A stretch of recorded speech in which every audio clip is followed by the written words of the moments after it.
Oke, thank you Mas Ami. Mbak Mbak Saninya udah masuk, Mas? Kelihatannya masih masalah sinyal. Langsung aja deh. Oke. Mari mulai aja nih, Mas. Iya, iya, langsung. Oke, baik. Halo, hai. Selamat malam semua. Selamat datang, selamat bergabung kembali di kelas webinar Sebut Saja Mawar. Perkenalkan, nama saya Mariana. Malam ini saya bertugas sebagai host, menggantikan Mbak Ike yang kebetulan lagi ada kesibukan. Mengganti Mbak Sani juga tuh kayaknya ada gangguan signal di sana ya. Salam kenal semua. Baik, hostnya baru malam ini dan juga narasumbernya baru. Di sini kita kedatangan seseorang yang akan sharing-sharing tentang pengalaman bakat spiritualnya beliau yang nanti langsung akan ditanggapi seperti biasa oleh yang mulia guru Paduka dari Padepokan Saung Galing, ya Bang Aswar. Malam Bang Aswar. Halo. Halo. Ya Bang Aswar. Siap ya Bang Aswar ya nanggapin.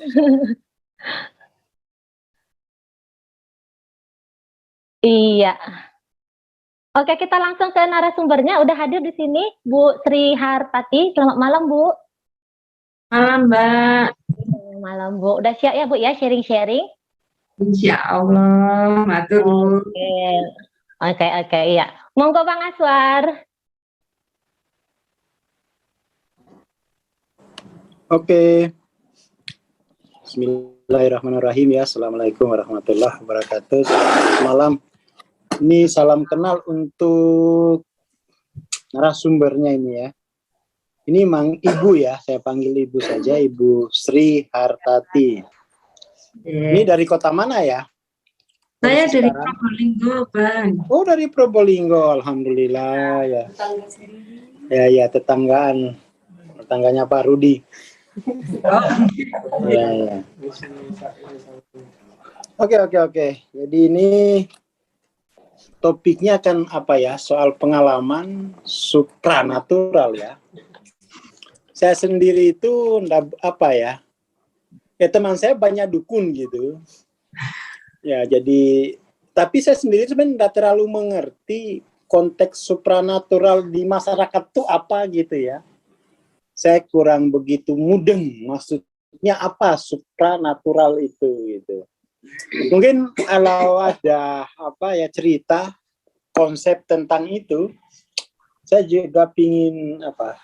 Karena kita ini kan macam-macam ini ya, pengetahuan itu kan luas. Pengetahuan luas kadang-kadang kita berbagi istilah saja gitu. Padahal yang dimaksudkan kadang-kadang beda gitu ya. Kayak misalnya di buku Becoming Supernatural, ya, itu kan lain ya, lain. Nah, mungkin, tapi saya selalu apa ya tertarik dengan pengalaman jiwa itu kan. Jadi pengalaman kejiwaan itu memang luas gitu, nggak bisa kita batasi ya. Harus sesuai format ini, itu kan berarti kita sudah menyeragamkan gerak jiwa itu kan. Makanya saya senang teman-teman saya itu ada dukun, ada tarot reader, macam-macam lah. Saya ingin apa? Mengetahui gitu, ada apa sih? Kayak apa sih luasnya kehidupan itu kan? Nah, jadi malam ini saya sebenarnya memposisikan diri ingin mendengar gitu ya, ingin mendengar apa supranatural itu dari pemahaman atau dari cerita Ibu Sri gitu ya. Mungkin itu Mbak Mari ya, kita ingin mendengar sesuatu yang baru, atau jangan-jangan itu misalnya sama dengan pengalaman kita, hanya beda sebutan aja kan. Monggo dipersilakan screen ya, waktu dan screen. Silakan Bu. Terima kasih. Assalamualaikum warahmatullahi wabarakatuh. Selamat malam semua rekan-rekan yang di sini. Saya semoga Allah senantiasa merahmati kita semua sehingga kita selalu diberi kesehatan dan kesejahteraan. Terima kasih juga pada semua pihak yang mengizinkan saya berbagi cerita di sini. Sebenarnya saya sendiri tidak tahu menahu tentang ini supranatural apa bukan, cuma saya ingin berbagi cerita saja ke teman-teman, dan ini saya ini masuk apa gitu loh Bang Aswar gitu. Dan mungkin ini juga termasuk apa ya, saya bisa ketemu Bang Aswar di sini ini luar biasa sekali, karena saya pengen ketemu tapi saya tidak punya akses untuk bertemu dengan Bang Aswar. Tiba-tiba saya di WA sama Mbak Ike, Ibu bersedia enggak gitu. Oh, alhamdulillah akhirnya pucuk di Cinta Ulam tiba, saya bisa ketemu dengan Bang Aswar sehingga saya bisa menanyakan saya ini bagaimana sebenarnya begitu. Nah,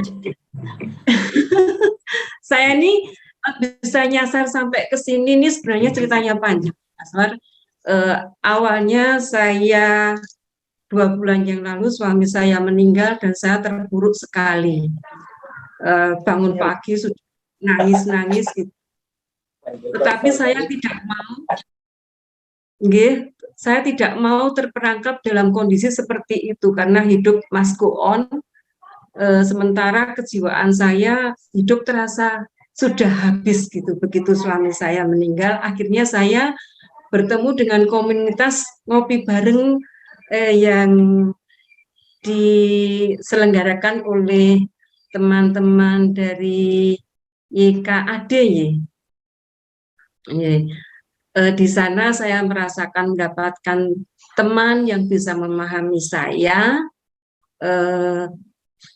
Intinya waktu itu saya tuh ingin bagaimana supaya saya tidak terperangkap ke dalam kesedihan terus. Terus saya mendapatkan konco sharing di situ, Ibu Wati yang bercerita tentang pengalaman yang sama ketika beliau suaminya meninggal. Saya bertanya bagaimana caranya untuk mengatasi kesedihan pada waktu itu. Terus Bu Wati bilang, kalau saya punya guru mursyid, saya bisa komunikasi dengan guru mursyid saya, maksudnya gimana ya, menggantungkan permasalahan, menyerahkan permasalahan ke guru mursyid lah. Sebenarnya saya juga masuk Toriko tapi beda nama, hanya beda nama begitu. Cuma saya iri sama Bu Wati karena Bu Wati bisa komunikasi. Saya pikir Bu Wati bisa telepon-teleponan sama guru mursyid. Saya kok nggak bisa gitu, saya mau curhat gitu. Ternyata persoalannya bukan Bu Wati itu bisa telepon sama guru mursyid cerita langsung, ternyata bukan, ternyata melalui zikir-zikir yang Bu Wati yakini. Nah, selama ini saya kok nggak gunakan zikir saya untuk komunikasi dengan guru mursyid. Nah, sejak saat itu saya menjalankan amalan-amalan Thorikoh yang telah saya ikuti, alhamdulillah. Nah, persoalannya di sini, Bang. Ketika 3 bulan sebelum suami saya meninggal, saya itu mendapat isyarah yang bukan dalam keadaan saya itu tidur, bukan. Jadi di situ saya diberi gambaran kalau suami saya meninggal. Padahal pada waktu itu suami saya masih hidup. Nah, terus waktu itu kebetulan suami saya berlayar, masih dalam keadaan hidup. Terus saya dapat firasat seperti ini ya. Akhirnya saya bingung. Cuma ketika akhir Maret itu suami saya pulang dalam keadaan selamat, alhamdulillah berarti isyarah yang saya dapat itu tidak benar gitu. Tetapi ternyata isyarah itu benar karena bulan Juni pertengahan itu suami saya meninggal dan mendadak sekali karena posisi sebenarnya dia sehat walafiat. Terus selain itu saya juga mendapat isyarah bahwa semua hal nanti akan terbuka satu persatu, dan itu benar. Semua yang tersembunyi selama ini terbuka sebelum suami saya meninggal.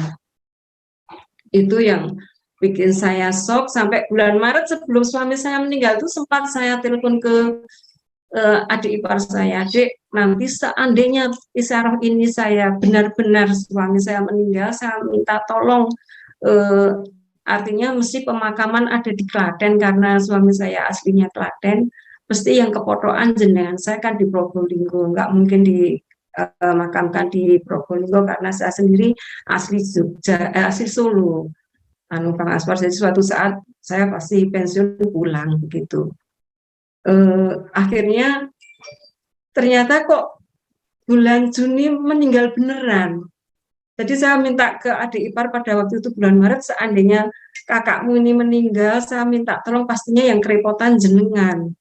Ternyata kok bulan Juni meninggal sungguhan gitu. Nah, ketika meninggal saya down sekali, saya protes sama Allah. Kenapa?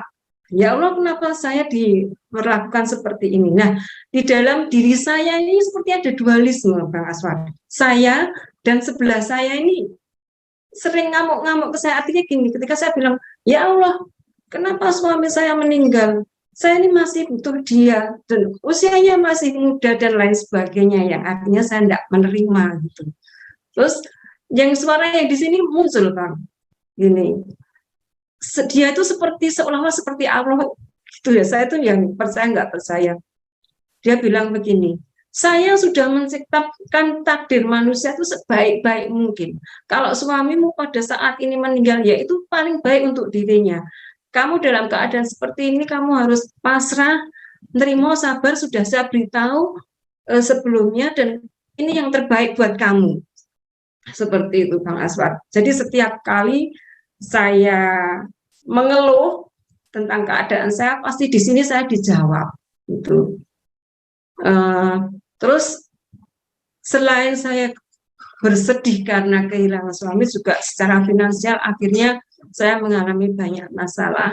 Nah, yang saya bingungkan saat ini tuh ketika saya mengalami masalah itu juga ada suara lagi, Bang.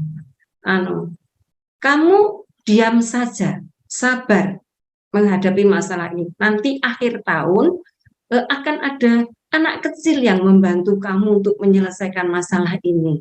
Nah, makanya kemarin ketika pertemuan sebelumnya, saya menanyakan ke Mbak Mariana, buka kartu tarot itu, Mbak, tolong Mbak, akhir tahun ini masalah keuangan saya terselesaikan atau tidak. Nah, tapi waktu itu Mbak Mariana jawabannya sebenarnya sama, cuma waktunya saja. Bukan tahun depan begitu ya. Iya, Bu. Iya, nah itu saya juga kaget, kok jawaban apa yang saya dapat dengan jawaban Mbak Mariana kok sama, cuma waktunya saja berbeda. Terus pada waktu itu saya menyimpulkan jawaban dari Bang Aswar begini, waktu itu Bang Aswar bilangnya begini, kalau misalnya bisa terjadi loncatan-loncatan spiritual, ya ini mohon maaf saya nggak begitu paham, belum begitu paham, saya mengikuti Bang Aswar itu baru dari YouTube. Kalau misalnya ada Zoom meeting itu, kalau saya bisa, saya ikut. Kalau pagi saya kerja, jadi nggak bisa ketinggalan terus gitu. Waktu itu penangkapan saya, Bang Aswar itu bilang, kalau terjadi loncatan-loncatan ke atas, non-dual, itu lebih cepat, barangkali tidak perlu sampai tahun depan. Penyelesaian bisa lebih awal, begitu Bang Aswar. Nah, ini yang saya tanyakan, sebenarnya apa suara-suara yang ada di dalam saya itu sebenarnya siapa gitu Bang Aswar? Mohon pencerahannya.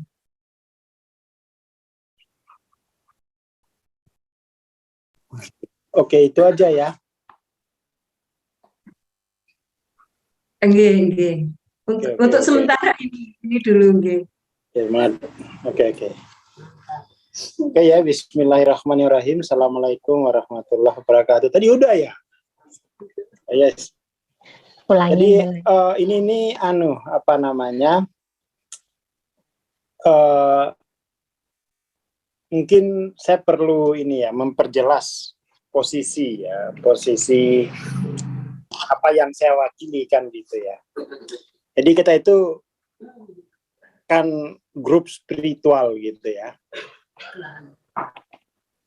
Spiritual. Tapi bukan supranatural.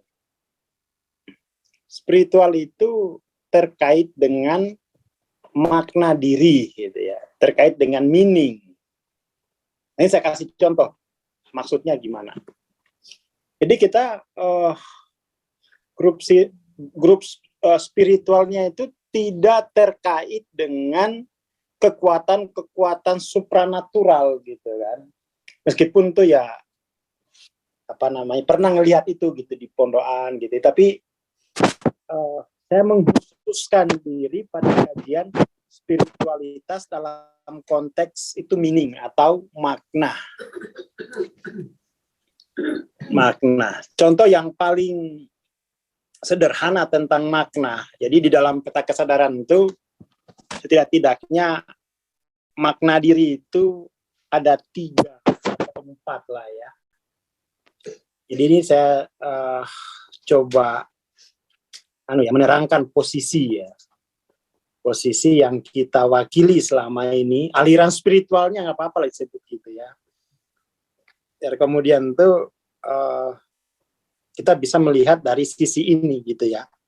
Mungkin tidak bisa menjawab semua pertanyaan kita tentang pengalaman batin, tapi paling tidak itu kita ada patokan gitu ya. Jadi dari peta kesadaran ini makna diri itu paling enggak 3 ya. 3. Level yang paling bawah di bawah 200 itu makna dirinya itu ada maka saya ada. Ini kan makna ini jelas bahwa diri kita tergantung pada apapun di luar.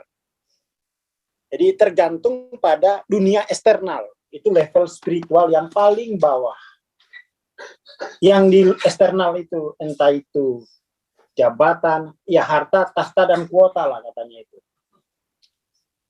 Kemudian ini level having gitu ya.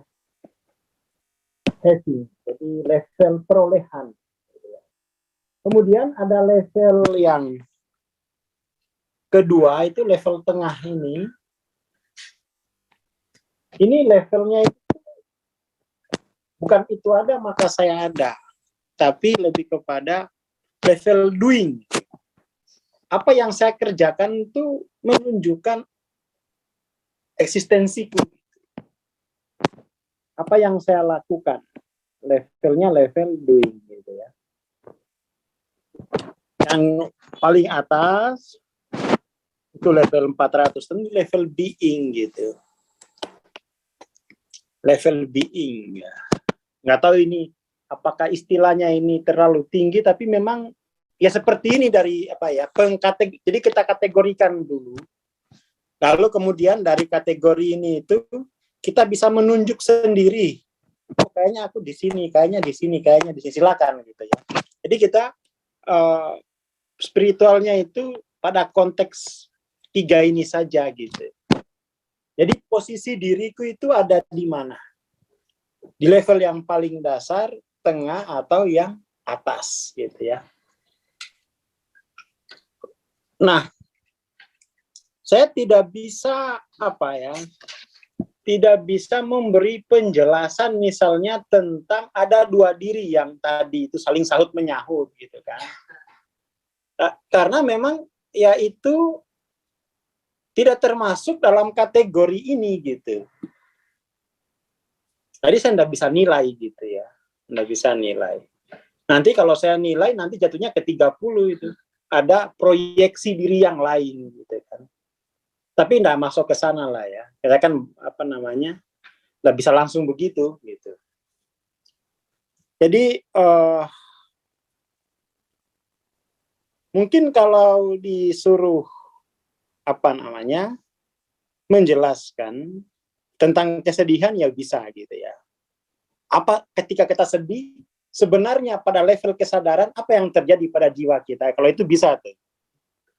Kalau itu bisa. Kita bisa analisis dengan peta ini gitu kan. Kenapa misalnya orang mengalami kesedihan? Sebenarnya juga di macam-macam sebenarnya itu. Di level 75 ini ada kan ini ya, ada grief. Saya coba masuk di sini aja lah ya. Soal yang tadi itu saya belum bisa nyimpulin itu apa gitu ya. Tapi itu mau dikategorikan sebagai pengalaman apa di peta kesadaran itu belum nemu gitu ya. Karena di dalam peta kesadaran ini, dalam apa namanya itu, spiritualitas kita ini, kita membedakan mana what am I, mana who am I gitu.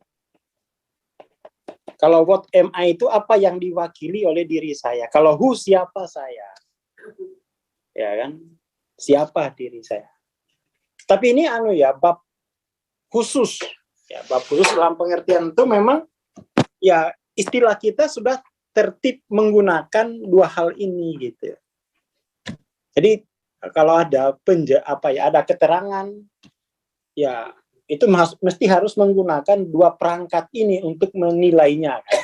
Kita tidak bisa menggunakan perangkat lain di luar yang sudah ada ini karena keilmuan kita memang ya begini gitu.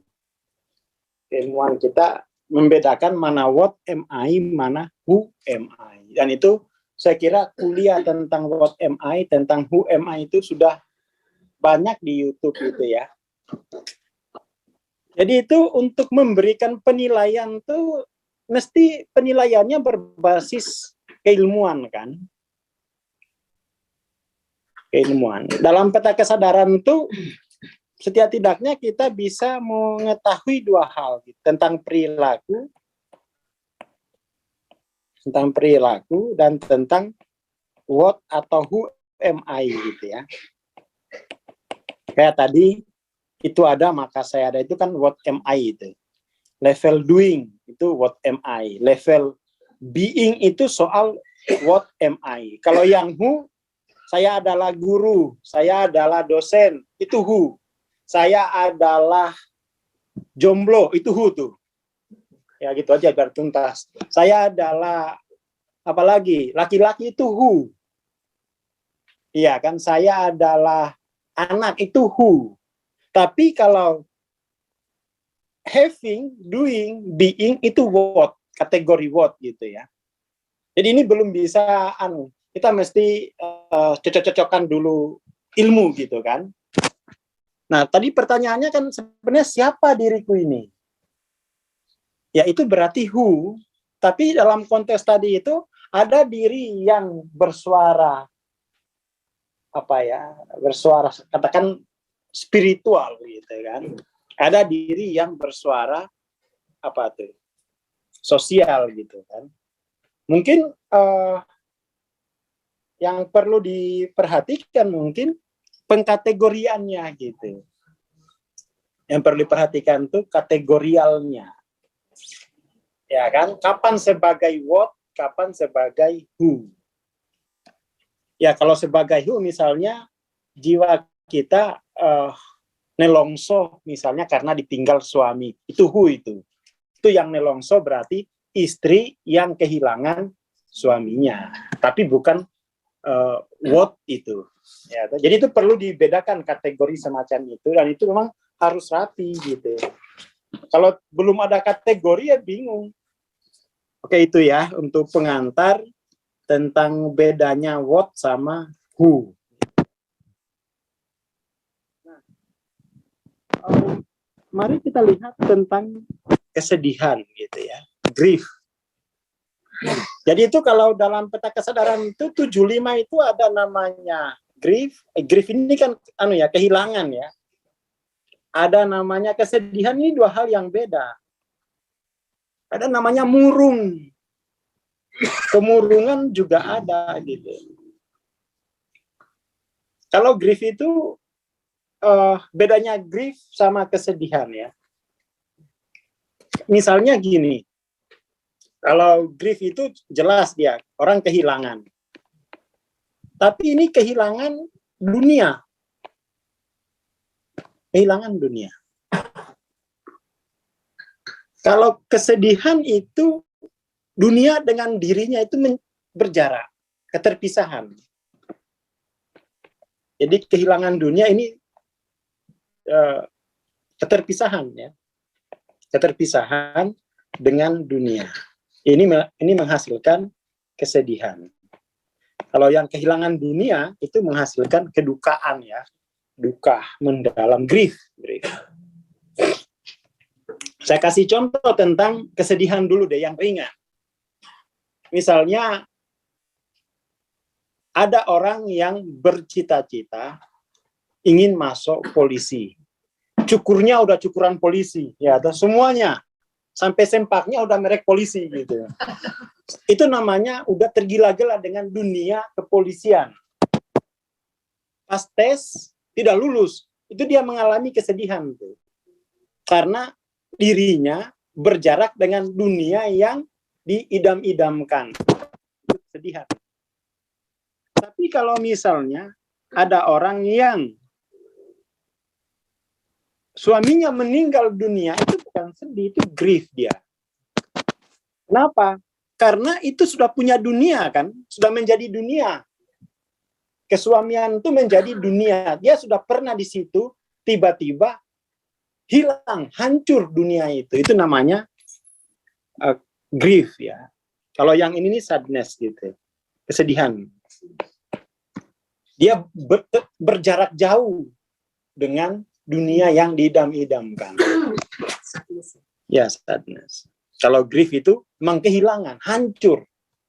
Hancur. Biasanya kalau orang mengalami grief itu bilangnya kayak langit pecah. Ya, langit runtuh, kiamat. Itu berarti dunianya hancur gitu. Itu dasar ya, dasar dari itu bedanya grief sama kesedihan gitu ya. Oke, seperti itu. Nah, maka yang kemudian tuh yang harus kita lihat apa sih yang disebut dunia, kan gitu. Yang disebut dunia ini apa? Ya, yang disebut dunia atau yang disebut dengan kehidupan itu apa, gitu kan? Kehidupan itu kan gambaran apa? Dia sesuatu yang bersifat mental gitu ya. Jadi gambaran mental kita. Ini sering dibahas misalnya tentang terkait orang yang kecanduan ya. Katakan kecanduan alkohol. Alkohol ini kan punya sifat dua sebagai ya benda ya. Sebagai benda-benda dan sebagai dunia. Kapan benda menjadi dunia? Ketika alkohol itu sudah menentukan kerja mental kita. Itu sudah menjadi dunia. Kapan suami itu menjadi dunia? Ketika keberadaannya menentukan kerja mental saya. Itu jadi dunia tuh. Jadi yang hilang itu dunia ya, mental kita gitu. Ya, seperti itu. Jadi kalau hanya sebagai manusia, ya sudah memang manusia ini kan tidak ada yang abadi kan. Tetapi karena sebagai dunia hancur gitu. Jiwa kita remuk. Kenapa? Ya karena selama ini tanpa sadar itu suami itu sudah menjadi dunia. Adanya suami itu menentukan kerja mental kita. Suami itu sudah menjadi penentu mental kita, maka itu sudah menjadi dunia. Termasuk misalnya game. Kalau game itu hanya sekedar mainan, berarti dia alat. Tapi kalau game itu sudah membuat mental kita, jadi dari situ kemudian berarti selama ini mungkin kita tidak tegas membedakan gitu ya. Jadi dunia yang kita hayati selama ini, dunia yang rapuh, dunia yang digantungkan pada dunia eksternal gitu, pada kematerian. Itu kalau secara spiritual akar dari grief karena rapuh secara epistemologis, rapuh secara historis. Ada kerapuhan dunia itu, dunia yang mengakar pada kebendaan, padahal semua benda itu pasti mengalami perubahan. Tapi itu kita jadikan ukuran dunia kita, gitu ya. Jadi di dalam grief itu, kesedihan itu, persoalannya adalah paham materialisme. Paham bahwa saya hanya melihat alam tampak, sebagai kehidupan. Alam tampak ini sebagai dunia, ya toh? Di situ dia rapuh gitu. Padahal alam tampak ini hanya kehidupan yang paling luar, yang paling kasar. Kehidupan itu ada realitas tak tampak, ada kebenaran gitu ya. Jadi gimana nih? Menjelaskan soal grief, bagaimana melampaui grief, kehilangan itu dengan menyadari kesalahan. Oh, ternyata selama ini saya membangun dunia, membangun istana dari pasir, ya, istana pasir yang mudah rapuh. Jadi di situ kemudian tuh pandangan dunianya harus berubah. Tapi itu memang tidak mudah ya. Lagi sedih gini diceramain kan itu enggak mudah. Ya. Tapi paling enggak ini ada penjelasan dari perspektif spiritual, perspektif makna gitu ya. Ada penjelasan itu gitu. Kira-kira gitu ya ininya nih. Jadi memang saya agak sulit itu, selalu kesulitan untuk memberi kayak nasihat, memberi saran itu enggak bisa itu. Saya selalu mendorong orang, kamu masuk dalam sebuah keilmuan, kamu respon seluruh pengalamanmu dari ilmu itu gitu. Ya kan? Kita kan selalu begitu ya, modelnya itu. Jadi tidak memberi nasihat, tidak memberi syarat, tetapi selalu menjelaskan dari posisi keilmuan itu gitu kan. Dan karena ini adalah kali pertama ketemu gitu. Jadi ya enggak bisa ngapa-ngapain gitu karena belum cocok-cocokan konsep ilmunya gitu. Tapi setidaknya kalau ditanya tentang gimana penjelasan tentang kehilangan itu dari perspektif spiritual, ya seperti itu. Ada kerapuhan epistemologis, ada kerapuhan historis. Dia lupa kalau dirinya ini bukan semula jadinya itu bukan materi. Historis lupa dia. Ya. Jadi gimana ya? Ya itu kira-kira ini ya. Itu kira-kira tentang grief. Tapi itu enggak, ya gambarannya begitu dari kesadaran. Ada kerapuhan dunia. Nah, terkait dengan katakan tadi ada beberapa ini ya. Beberapa misalnya ada setelah suami meninggal dunia lalu terjadi gejolak gitu kan. Terjadi gejolak. Nah, bagaimana kemudian tuh kita memahami gejolak tadi? Paling itu yang bisa saya mau masuk dari situ gitu, memahami gejolak kehidupan. Ini juga pelajaran di kantor tadi. Ada dua cara itu, ada dua tahap bagaimana memahami krisis. Pertama itu kalau bahasa tadi itu agisna ya, agisni. Agis itu kita harus mengetahui apa yang kita butuhkan. Ya toh? Agisni itu mengetahui yang kita butuhkan itu sebenarnya apa. Tahap ini harus jelas, harus pakai ilmu ini. Kebanyakan orang mengalami gejolak, krisis, dia kemudian semuanya diambil. Ya kan, akhirnya habis waktunya. Maka tahap pertama itu minta ditunjukkan, minta dirumuskan apa sebenarnya dalam kondisi seperti ini sebenarnya apa yang paling saya butuhkan. Minta petunjuk, itu namanya itu agisna ya. Ya Allah tolong aku dalam merumuskan apa yang saya butuhkan, yang paling esensial itu apa. Itu kan ada di surat Al-Ghasyiyah.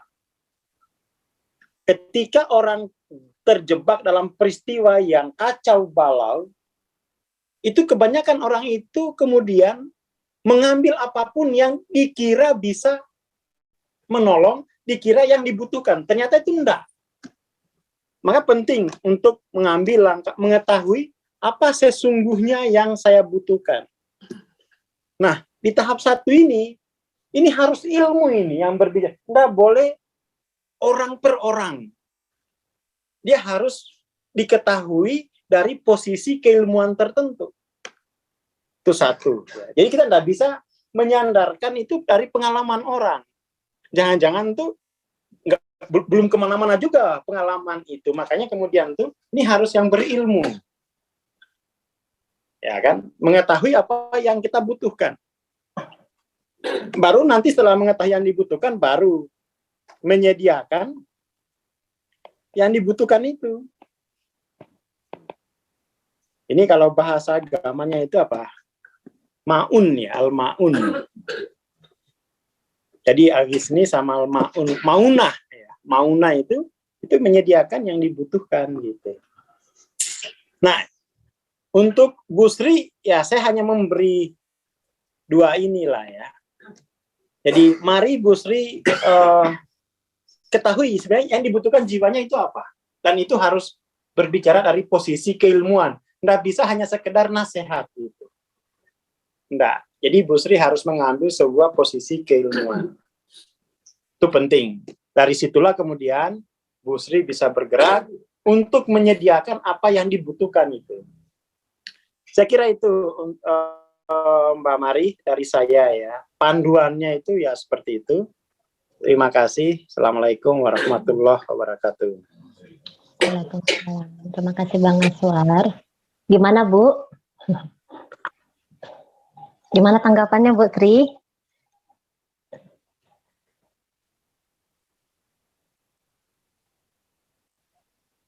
Halo Bu? Masih mute Bu?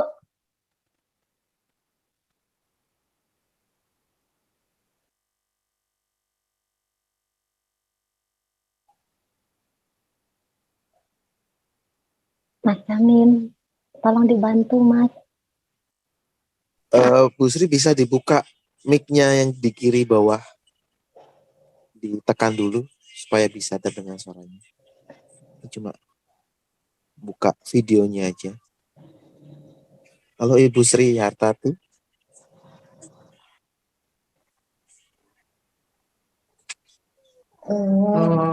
Halo.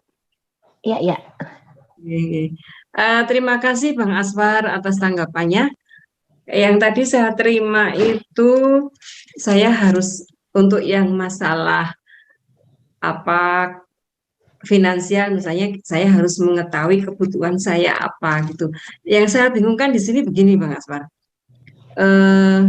Saya itu selama saya mengalami kesedihan ini setiap hari saya selalu mendengarkan pengajian masalah bagaimana kita menghadapi kesedihan, terutama saya di ini kajian-kajian Al-Hikam. Katanya begini, Bang. Kalau Allah itu menciptakan malam untuk kita beristirahat. Artinya ketika kita mengalami kegelapan, kita jangan gegabah untuk secara logika begini, Bang. Saya misalnya punya utang. Nah, saya harus bekerja, saya harus begini begitu gitu. Nah, di sisi lain suara yang saya dapat itu sabar gitu, tunggu. Nah, setiap kali mau melangkah dalam hidup itu, katanya kita harus bertanya kepada Allah. Ya Allah, saya ini harus ngapain supaya apa yang kita ambil, langkah-langkah yang kita ambil itu tidak salah. Apa langkah-langkah yang kita ambil itu harus sesuai dengan kehendak Allah, bukan hanya keinginan kita semata gitu. Nah, jadi setiap mau melangkah saya bertanya dulu sama Allah, ya Allah, saya ini menghadapi kayak gini sekarang. Saya menghadapi kondisi finansial yang bankrupt lah, misalnya di bawah titik nol. Saya harus bagaimana Allah? Nah, Allah menjawabnya begini ya Bang. Kamu diam saja dulu, bersabar, tunggu sampai akhir tahun. Nanti ada anak yang lah. Ketika saya mau mengambil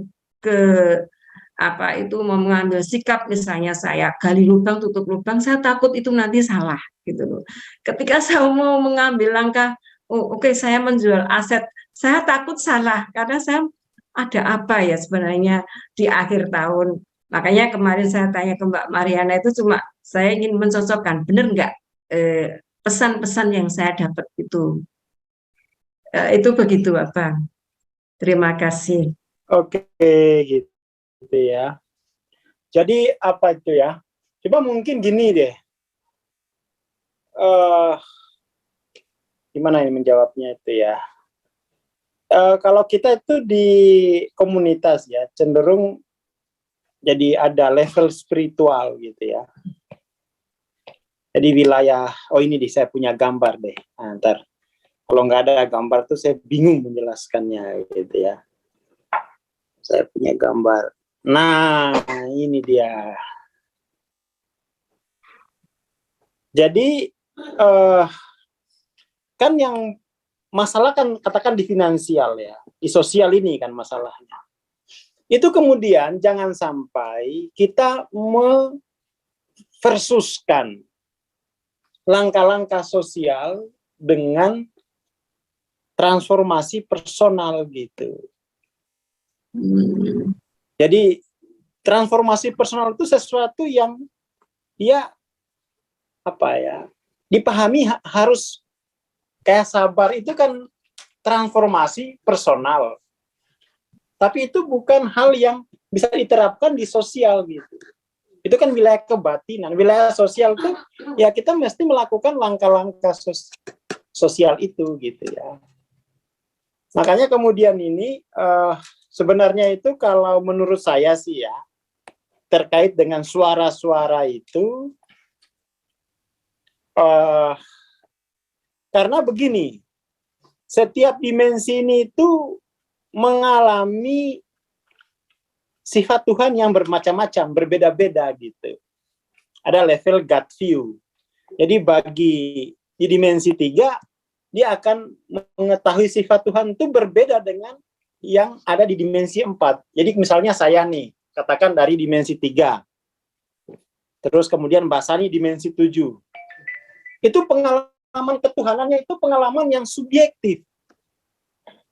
Pengalaman yang sangat subjektif, dan itu ditentukan oleh level kesadaran kita dalam menangkap, menerjemahkan cahaya-cahaya Tuhan itu gitu. Jadi satu cahaya itu bisa berbeda maknanya pada setiap orang sesuai dengan level kesadarannya ada di mana gitu. Itu namanya paralaks. Jadi satu cahaya yang sama, tetapi kalau jiwa yang menangkap itu level kesadarannya beda, itu hasilnya sama. Hasilnya beda gitu, kaget aku. Hasilnya beda. Maka kemudian tuh artinya suara Tuhan itu sangat-sangat subjektif. Dan itu sangat-sangat ditentukan oleh level kesadaran diri kita. Nah, saran saya adalah kepada Bu Sri, gimana kalau misalnya level kesadarannya mempelajari dulu setiap level ini dan bagaimana level ini itu menerjemahkan suara Tuhannya. Kalau saya nyarankan gitu. Jadi jangan langsung disimpulkan dulu, jangan langsung menyimpulkan apa-apa dulu, ya toh. Tapi lebih bagus tuh ini dipelajari dulu, dikenali dulu bagaimana setiap level ini menerjemahkan apa yang disebut dengan suara Tuhan itu. Ya, toh. Jangan-jangan kalau misalnya naik ke dimensi 7, nggak perlu nunggu anak kecil itu. Tapi langsung kerjakan ini kan gitu. Ya kan? Itu namanya paralaks gitu ya. Saran saya sih itu, lebih baik atau sebaiknya dari perspektif ilmu kesadaran, Bu Sri itu menempuh dulu transformasi personal gitu ya.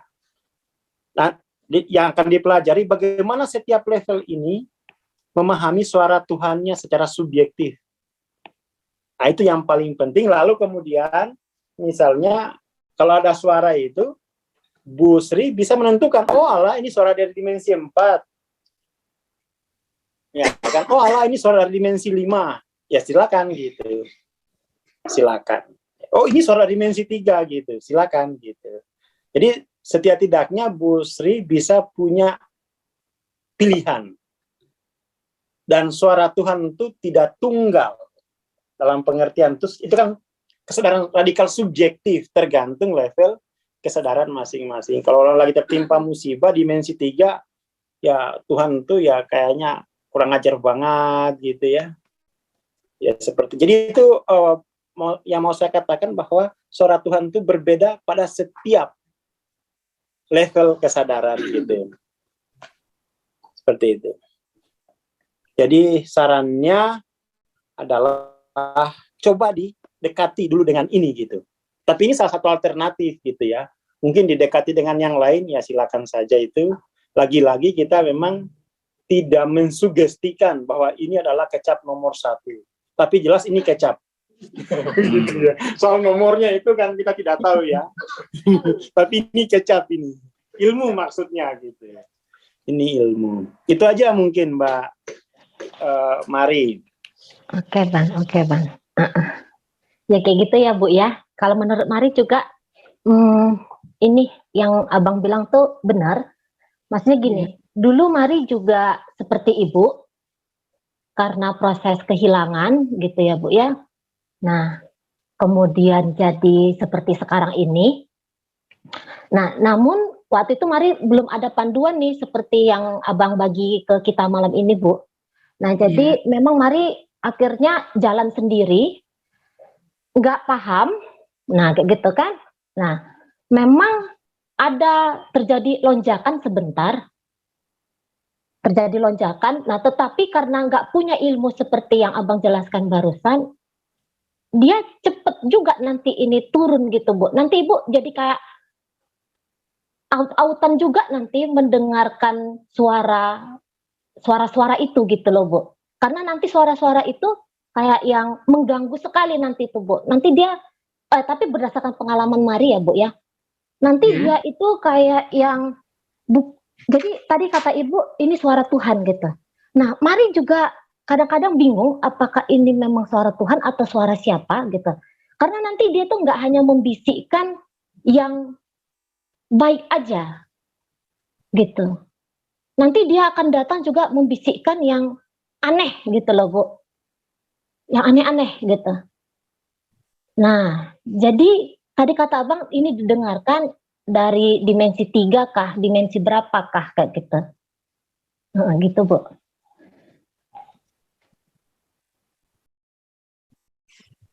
Halo. Iya. Terima kasih. Ya, cuma saya agak nggak paham ini atau istilah transformasi personal dari misalnya dari 3 ke berapa gitu. Barangkali bisa saya minta contoh yang nyata gitu, kasus nyata gitu. Jadi saya bisa membayangkan gitu. Terima kasih. Oke, jadi mungkin kayak gini ya Bu ya, kalau malam ini dituntaskan semua, kayaknya tuh tidak mungkin Bu. Nah, Ibu udah masuk ke grup kita, sebut saja Mawar, jadi Ibu rajin aja gabung di semua kelas-kelas Bang Aswar, nanti pelan-pelan Bu, didengarkan, dipelajari pelan-pelan ya Bu ya. Ya Mbak Mari, terima kasih. Oke. Baik. Jadi seperti itu aja ya teman-temannya untuk malam ini. Terima kasih sudah bergabung. Kita ketemu nanti di minggu depan. Salam sejahtera untuk kita semua. Selamat malam.